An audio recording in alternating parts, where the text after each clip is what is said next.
गावामध्ये आज जो आपला कार्यक्रम आहे MIDC आणि नीरा देवधर आणि डोंबलकवडी या संदर्भातला जो तालुक्यामध्ये गैरसमज पसरवला जात आहे त्या संदर्भातील आपली ही सभा आहे। तर या सभेनिमित्त उपस्थित असलेले मंचावरील आमचे ज्येष्ठ मार्गदर्शक तात्या, आमच्या वहिनी साहेब, आमचे नरसिंह वकील साहेब, शिकम साहेब, भोसले साहेब, माता पोकळे, जयकुमारजी शिंदे, अशोकराव जाधव, आमचे विडणीचे सरपंच सागर आबा आणि सर्वच स्टेजवरील उपस्थित मान्यवर आणि समोर बसलेले आमचे मायबाप आणि बंधू भगिनी, आज या तालुक्यामध्ये नीरा देवधर आणि डोंबलकवडी याच्यावरती बरीच चर्चा चालू आहे।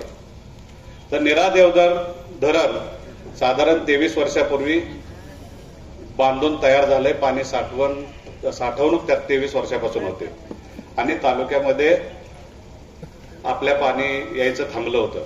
23 वर्ष आपल्या जमिनी पुनर्वसनाला गेल्या, आपल्या तालुक्यातल्या शेतकऱ्यांच्या जमिनी 23 वर्षापासून पुनर्वसनाला गेल्या आणि त्याचा उपभोग आपल्याला घेता आला नाही।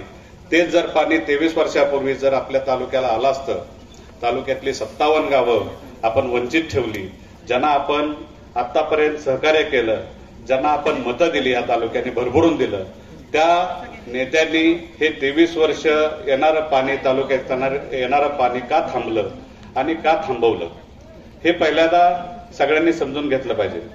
पाणी 23 वर्षापूर्वी जर आपल्या तालुक्यात आलं असतं तर तालुक्यातले गोरगरीब शेतकरी, त्याची जमीन फुलली असती, त्या जमिनीमधील पिकं चांगली आली असती, सोन्याचं पीक तयार झालं असतं, ह्या तालुक्यातील तरुण वर्गाच्या हाताला काम मिळालं असतं, शेतकऱ्यांचं उत्पन्न वाढलं असतं आणि शेतकऱ्यांच्या मुलाला पुण्या मुंबईला जावं लागलं नसतं। हे काम मग का थांबलं, कशासाठी थांबलं, हा विचार करणं ह्या तालुक्यातल्या जनतेने फार महत्वाचं आहे। आता हे पाणी सुरू झालंय, काम सुरू झालंय।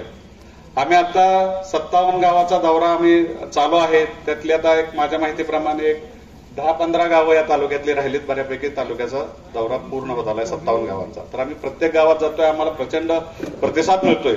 शेतकरी भरभरून आम्हाला सांगतायत की दादांमुळे पाणी आलं, नाही तर पाणी आलं नसतं या तालुक्याला, अजून 50 वर्ष पाणी आलं नसतं। पण ह्या तालुक्यात दादांनी, खासदार साहेबांनी जे काम उभं केलं ते अतिशय महत्वाचं आणि मोठं काम केलं।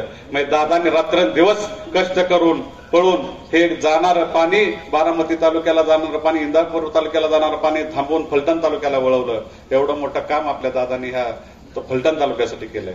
हे शेतकऱ्यांनी ध्यानात घेतलं पाहिजे। कोण काय सांगतंय, कोण काय म्हणतंय याच्याकडे लक्ष देण्यापेक्षा आपल्या तालुक्यातला विकास हा मोठ्या गतीनं चाललाय।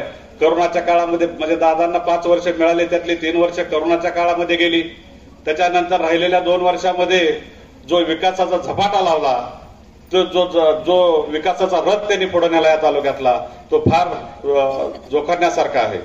म्हणजे आळंदी पंढरपूर रस्ता असेल, नीरा देवधर धरण असेल, डोंबलकवडी असेल, रेल्वेचे 3 प्रोजेक्ट आजच्या बजेटमध्ये सुद्धा फलटण पंढरपूर यासाठी सुद्धा पैसे आता पडलेले आहेत। आजच्याच ह्याच्यामध्ये माननीय उपमुख्यमंत्री अजितदादा यांनी ते डिक्लेअर केलेलं आहे। म्हणजे MIDC सारखा प्रश्न असेल, MIDC एवढी मोठी नागबोंबाडीत केली, महाराष्ट्राच्या नकाशावरती नागबोंबाडीचं नाव आलंय, ही फार मोठी गोष्ट आहे।